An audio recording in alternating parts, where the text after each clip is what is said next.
Study Session 11, Presidential System of Government. Introduction. In this study session, we shall discuss presidential system of government.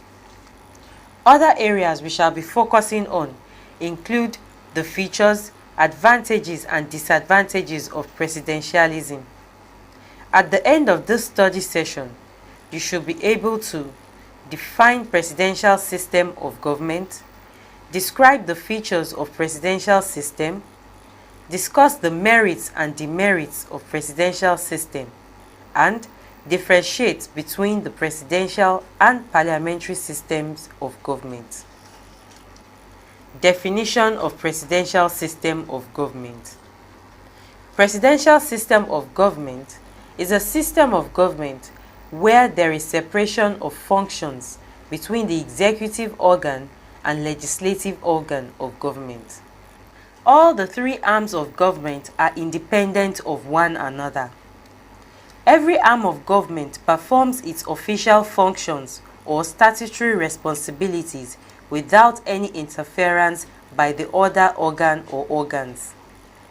Meanwhile, the chief executive officer of the state is the president at the federal level of government, and in other levels we have governor and chairman for state and local governments respectively. Features of presidential system. 1. Under a presidential system of government, the chief executive officers, that's the president at the national level, governor at the state level, and chairman at the local level, perform only executive functions such as implementation of government policies. They are excluded from taking part in legislative deliberations. They and other members of the executive are not members of the legislature. 2. The president under presidential system is both the head of state and head of government. He or she oversees regular implementation or execution of government. He or she is also capped with ceremonial functions such as receiving foreign leaders and ambassadors, representing the country in international fora, among others. 3. The president does not possess the power to dissolve the National Assembly or federal legislature. But in some presidential political systems, the president has the power to suspend both the executive and legislative organs of government at state level when the state of emergency is declared, resulting from the breakdown of law and order in such state. 4. President enjoys power to direct and supervise the activities of various government agencies like the bureaucracy, including civil service, parastatals, police, and even the military. He also enjoys the privilege of appointing court judges, may be based on the recommendation of the Judicial Commission, but after appointment, he lacks the power to influence or control or suspend or dismiss the judges. It is the Judicial Commission that has the right to recommend the suspension or dismissal of any court judge or judges. The president can only ratify, not without consideration from legislature. 5. The president has a fixed term or tenure in office. This tenure of the president depends largely on the provision of the Constitution relating to tenure duration or how many times one can vie for the same elective office. In some countries like the United States, Nigeria, and Ghana, you can vie for executive positions, that is, president, governor, and local council chairman, only 2 times. On the other hand, countries like Zimbabwe have the tenure of the president to be 5 years. 6. Presidents can also have an input in lawmaking process by sending bills to the legislature. The bill is deliberated upon by the legislators, and the final decision made therein to support or refuse the passage of the bill, as well as other bills presented to the legislative chamber or chambers through votes.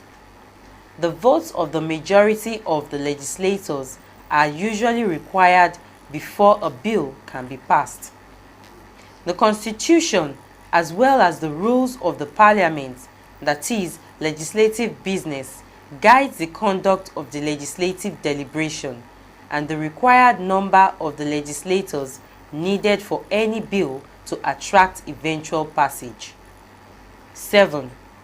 President enjoys the power to assent or sign the bill before it can become law. Apart from the power to sign any bill into law, the President also has the power to veto any bill he considers not suitable, but the legislature can also override his veto through superior majority votes of the legislators.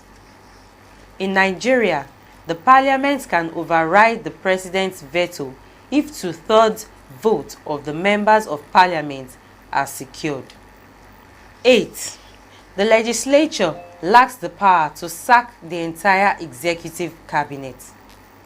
If there is an allegation of wrongdoing against the executive president, the National Assembly will, after a judicial panel has indicted the president, deliberate on the report and recommendations of the panel.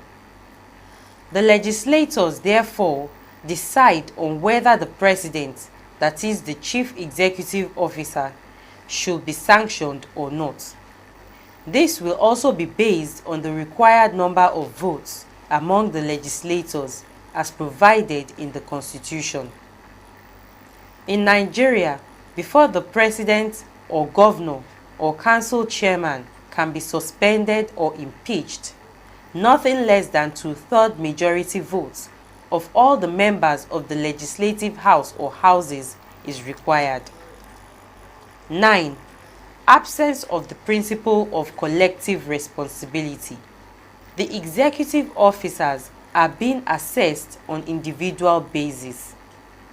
Erring members of the executive is dealt with based on his individual action or actions rather than the entire executive council. Again, it is the president that has the power to dissolve the federal executive cabinet. He has power to appoint anybody as minister with the ratification of the legislature, and it is only him that has the power to sack any or all minister or ministers. 10. Power to pardon or reduce sentences of convicted people or criminate is usually exercised by the president. Merits and demerits of presidential system. Advantages of presidential government. 1. The principle of separation of power creates effectiveness in governance in such a way that official recklessness of any form of government can be checked by the other or others. 2. Checks and balances that dominate governmental affairs as it relates to relationship among various arms of government in presidentialism enable the system to create a platform to check any excesses from any arm of government, particularly the executive. The executive and legislature have separate fixed term in office.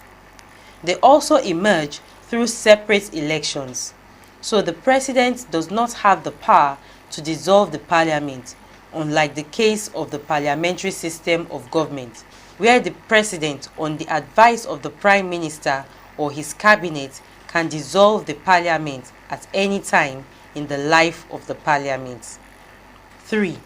The chief executive officers, such as the president, governors, and chairmen, seek for direct mandate from the people, often through direct elections rather than through the legislature, that is, parliament.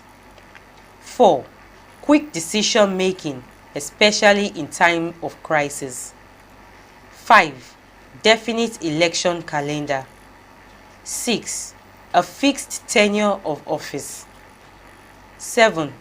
The ministers are exclusively loyal to the chief executive, that's the president, rather than the parliament. 8. Strong presidency. The president is both the head of state and government. 9. There is relative openness in the working of the government. 10. The executive and legislative office holders are voted for separately. Therefore, it is possible for a party controlling the legislature, that is, having the majority seats in the parliament, and another controlling the executive. This can in no small measure prevent misrule and dictatorship. Shortcomings of presidential government. 1. Rigid division between the legislative and executive branches of government is a myth. 2. Absence of proper coordination between the legislature and executive can attract delay in decision making. 3. Too much power that is concentrated in a single political authority or chief executive officer, such as president, can lead to autocratic rule, especially when the legislature is phlegmatic and ineffective. 4. The strict rule guiding the process of removing or sanctioning the chief executive officer may prevent quick removal of an autocratic leader by the parliament. 5. There may be possible delay in passing the bills or legislatures sponsored by the executive by the parliamentarians. This happens most times because the executive operates absolutely outside the parliament. 6. The principle of checks and balances can sometimes undermine administrative efficiency of the government. 7. Lack of political flexibility. 8. There is tendency for the occurrence of legislature-executive conflict. This is because there is no covenant between the two, resulting from lack of cohesion between them. Party bond is often found missing in their relationship. Differences between presidential and parliamentary systems of government. Presidential system. There is separation of governmental functions among various areas of government. The executive cannot take part in legislative deliberations. The president is both head of state and government. Decision making is faster because the president can afford to take particular course of action without much constraints or support of the opposition parties. The president, as the head of government, is elected directly by the people. The president does not have any power to dissolve the parliament. Both the chief executive officers, that's the president, governor, and chairman, and the legislators, have constitutionally prescribed tenure in office. The removal of president involves a cumbersome process, making it a difficult task. The legislature can only remove the president through an impeachment, which is tedious and time-consuming. The cabinet is directly accountable to the president, and it is only from him they receive instructions. Parliamentary system. The executive can take part in legislative matters. Members of the executive arm are also members of the legislature, thus no separation of power. The president is ceremonial, and he is the ceremonial head of state, while the prime minister heads the government. Decision making is slow because the prime minister, before taking any action, must first seek the confidence of the majority of the parliamentarians and even allow the policy to be debated before it can be adopted. The executive is drawn from the parliament. The ceremonial president, on the advice of Prime Minister or the entire cabinet, can dissolve the parliament anytime without considering how much of the legislators have spent in their tenure. It is easy to remove the Prime Minister with a vote of no confidence. The cabinet, including the Prime Minister, was the creation of the parliament, and thus they are directly accountable to the parliament. Study session summary. In this study session, we discussed that in presidential system of government, the chief executive officer of the nation is both the head of state and head of government. He therefore combines both the de jure and de facto powers. The system also enables the chief executive to enjoy full control of his or her cabinet. By and large, presidential system upholds the principle of separation of power. There are several features of presidentialism. Notable among them is the principle of separation of power. End of study session 11. Thanks for listening.